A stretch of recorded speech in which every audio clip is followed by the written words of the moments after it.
के 36 वर्ष बीत गए तो 50 ऊपर की हो गई थी, तो झुर्रियां पड़ने लग गई थी चेहरे में। करदम जी ने कहा, देवी कौन हो, आपको पहचाना नहीं। देवहूति रोने लगी, बोली प्रभु आप विवाह करके लेकर के आए और आते ही समाधि लगा करके बैठ गए। मुझे उस बात का दुख नहीं है, लेकिन लगता है कि दासी से कोई भूल हो गई है, सेवा में कोई त्रुटि हो गई है। जो आप 36 वर्ष के बाद समाधि से निकले तो आप मुझे पहचान नहीं पाए। जरूर मेरी सेवा में कोई त्रुटि रह गई होगी, मेरे सेवा में कोई पातिव्रत धर्म में कोई खोट होगा जो आप मुझे पहचान नहीं पाए। अरे मैं आपकी धर्म पत्नी देवहूति हूँ। अच्छा देवहूति, तुम अभी तक गई नहीं है मैके? अरे बोले प्रभु मैके जो है तो ध्यान देना, मैके बगैर बुलाए जाना नहीं चाहिए। जब ऐसे जाओ मैके बगैर बुलाए भी चले जाओ चलेगा, लेकिन ज्यादा जो है तो बगैर बुलाए मत जाओ। बार बार कुछ जगहें ऐसी जहाँ बगैर बुलाए जा सकते हैं, मंदिर में, कथा में, मैके में, मित्र के यहाँ और सदगुरु के यहाँ बगैर बुलाए जा सकते हैं, लेकिन ज्यादा नहीं जाना चाहिए। जो है तो मैके तो ज्यादा जाना ही नहीं चाहिए बगैर बुलाए। अब जो देवहूति कहती प्रभु मैं कोई पत्नी वाइफ तो हूँ नहीं, मैं आपकी धर्म पत्नी हूँ ना, इसलिए मैं बगैर बुलाए कैसे जा सकती हूँ। और अगर मैं जाऊंगी तुम बगैर बुलाए मैं कैसे जाऊँ? अब यहाँ से जाएगी तो मेरी लाश ही जाएगी। ध्यान देना, प्रसन्नता से जाओ अच्छी बात है, लेकिन लड़ झगड़ कर कभी जो है तो मैके नहीं जाना चाहिए ससुराल से। अरे कब तक तुम्हारे भाई हो जाएगी माँ बाप को खिलाएंगे, बताओ कब तक बैठा खिलाएंगे? जीवन तो यही ससुराल में बीतना है, तो अच्छे से। लेकिन देवहूति कहती प्रभु मैं तो आपकी धर्म पत्नी हूँ ना तो आपकी पत्नी हूँ ना, तो आपकी वाइफ क्या हूँ मैं? धर्म पत्नी। क्योंकि तीन होती है ना, एक होती धर्म पत्नी, एक होती पत्नी, और तीसरी कौन होती है? जोर से बोलिए। वाइफ। और देखो तीनों में अंतर भी होता है, तीनों में भेद भी होता है। वाइफ कौन है पता है? वाइफ वो है जो होंठ में लाली लिपस्टिक लगा करके, ऊंचे एड़ी की सैंडल पहन करके और पति के आगे आगे मटक मटक के चले, वो कौन है? वाइफ है। और पत्नी कौन है? जो बगल पर सर लटका करके पति कंधा से कंधा मिलाकर चले, वो कौन है? पत्नी। और धर्म पत्नी कौन है? जो पति के पग चिन्हों पर चले, वो कौन है? धर्म पत्नी। ध्यान देना, वाइफ तो तब तक साथ देगी जब तक संपत्ति है पति के पास है। जो संपत्ति में साथ दे वो कौन है? वाइफ है। और पत्नी वो है जो संपत्ति में भी साथ देती है और पति के विपत्ति में भी साथ देती है, वो कौन है? पत्नी। लेकिन धर्म पत्नी वो है जो संपत्ति में भी साथ देती है, पति की विपत्ति में भी साथ देती है, और जो पति के भक्ति में भी साथ देती है, वो कौन है? धर्म पत्नी है। देवहूति कहते हैं मैं आपकी धर्म पत्नी हूँ, इसलिए मैं आपको छोड़ करके भला कैसे जा सकती हूँ? करदम जी कहते देवी कहो क्या चाहिए आपको, मैं आपसे प्रसन्न हूँ। तुष्टो हम मध्यमानी मानदाया, हे मानवी मैं तुम्हारे ऊपर बहुत प्रसन्न हूँ, क्या चाहिए? देवहूति कहती प्रभु आपको याद होगा आपने विवाह के समय कहा था कि एक बेटा होने तक आप मेरे साथ में रहोगे। प्रभु अब और मैं क्या चाहूंगी? अब आप भी गृहस्थ में प्रवेश करो और मैं भी गृहस्थ में प्रवेश करूं। मुझे जो है तो पुत्र की इच्छा है, मुझे संतान चाहिए। करदम जी ने एक तपस्या के प्रभाव से कामक नाम का विमान बनाया। विमान कैसे बनाया? कामना की गति से चलने वाला, मन की गति से चलता था, कामना की गति से, इसलिए नाम क्या पड़ा? कामक।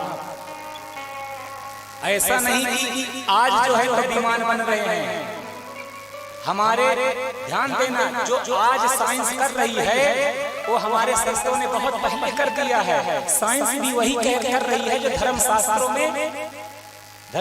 में लिखा है, जो धर्मशास्त्रों में हो गया है वही साइंस रिसर्च करके जो है तो जो वैज्ञानिक हैं, साइंटिस्ट हैं, वो क्या करते हैं? बनाते हैं रिसर्च करके, चाहे विमान हो, चाहे मिसाइल हो।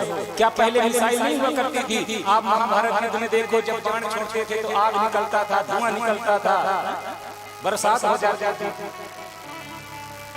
क्या पहले विमान नहीं हुआ करता था? रावण जब जानकी जी को हरण करने के लिए आया तो किस विमान से आया? पुष्पक विमान से आया।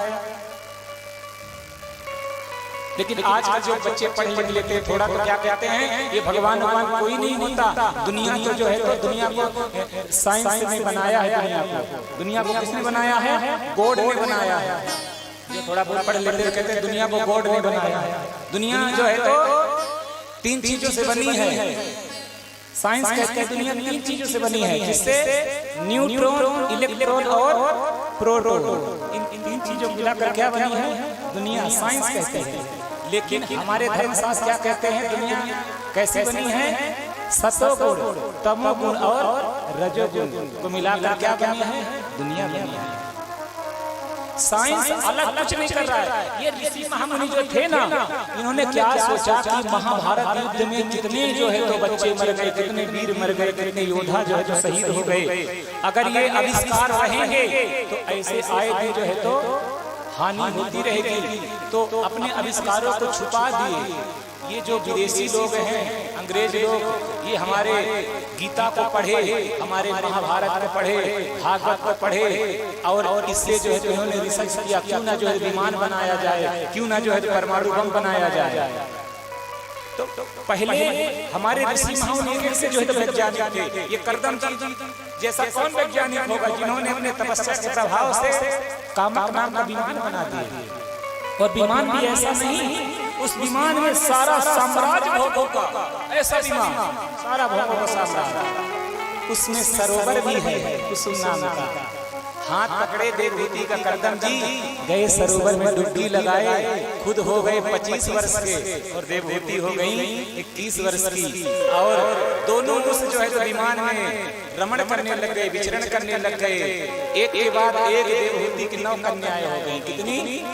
9 कन्याएं।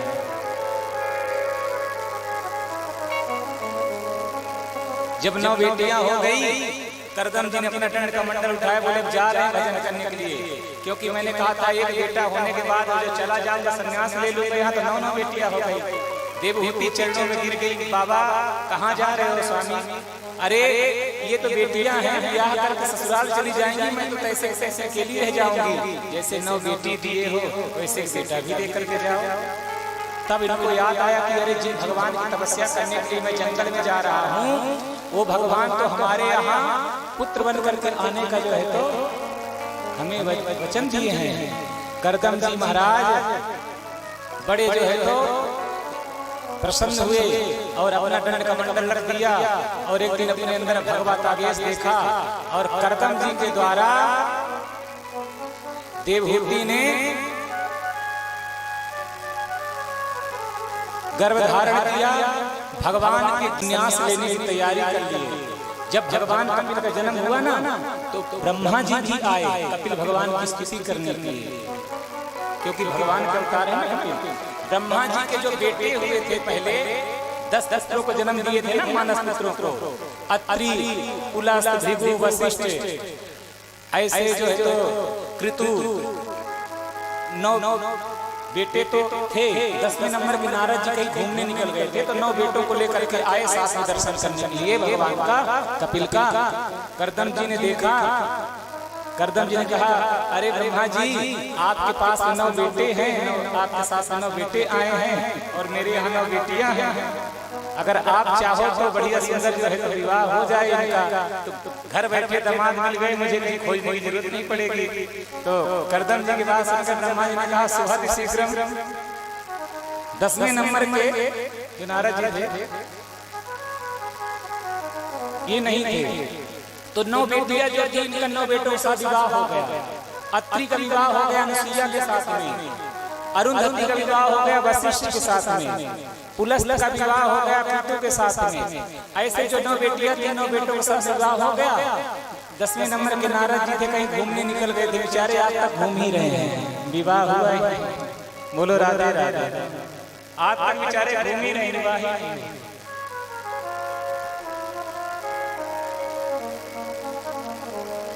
करदम जी तो चले गए सन्यास लेकर के जो है चले गए कहाँ? जंगल में। ध्यान देना इस बात को, करदम जी घर में किसी चीज की कमी नहीं है। ये करदम जी कथा हमें क्या सिखाती है कि घर में सब कुछ हो,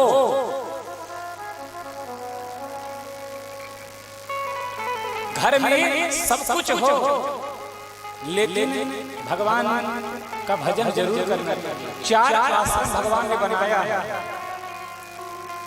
25 साल तक जो है तो ब्रह्मचर्य आश्रम का पालन करो, बढ़िया पढ़ाई लिखाई करके योग बन। जब 25 साल में पढ़ाई लिखाई करके योग बन जाओ तो विवाह करो, 25 साल के हो जाओ। 50 साल तक गृहस्थ का आनंद लो, गृहस्थ आश्रम का। दूसरा आश्रम क्या है? गृहस्थ। पहला आश्रम ब्रह्मचर्य। तो 25 से 50 साल तक गृहस्थ आश्रम का आनंद लो, बढ़िया शादी करके बच्चे पैदा करो। जब 50 साल के हो जाओ, जब बच्चे हो जाएं तो बच्चों का विवाह करो। और 25 साल तक 50 से 75 के अवधि को क्या कहते हैं? वानप्रस्थ। बढ़िया बच्चों को विवाह करके नाती पोतों का आनंद। और जैसे आप 75 के पूर्ण हो जाओ, वानप्रस्थ आपका जैसे पूर्ण हो जाए, वैसे फिर घर छोड़ दो और बढ़िया जो है तो ज्यादा से ज्यादा आश्रम में कहीं जाकर के तीर्थ में जाकर के रहो। हाँ, तीर्थ में जाकर के रहो और भगवान का भजन करो। संन्यास ले ही लो, नहीं तो रोना तो तभी है कि व्यक्ति जो है तो अंतिम समय तक जो है तो छोड़ता ही नहीं घर को। इतना माया में जो है तो मोह में फंसा रहता है, घर छोड़ा ही नहीं जाता। बच्चे जो है तो खरी खोटी सुनाएंगे, रो लेंगे, लेकिन जो घर छोड़ के जाया नहीं जाता है। बोलो राधे राधे। क्यों मैया जी? हाँ जी की ना। इसलिए अगर ध्यान देना, बच्चों को आप 4 बार आवाज लगाते हो और आपको 1 बार जवाब मिलता है तो समझ जाओ अब आपकी घर में जरूरत नहीं है। फिर आप भगवान का भजन करने निकल ही जाओ, फिर घर में रहने की जरूरत नहीं है। और ये सबको करना है, सबको। क्योंकि जो जवान है उनको भी ध्यान देना चाहिए कि हम भी आगे चल के बूढ़े ही होंगे, सबको यही करना है। करदम जी के घर में सब कुछ है। कपिल जैसे बेटा है, देवहूति जैसे पत्नी है, मनु शत्रुपा जैसे जो धरती के सम्राट हैं, राजा हैं, ऐसे सास ससुर हैं। देवहूति जैसे बेटियां हैं, अनसुईया जैसे बेटियां हैं, अत्रि जैसे दामाद हैं, वशिष्ठ जैसे दामाद हैं, जो भगवान के भी कुलगुरु हैं। किसी चीज की कमी नहीं है, लेकिन सब कुछ छोड़ करके कहाँ चले गए? सन्यास लेने के लिए जंगल में चले गए। सन्यास करके ऐसे करके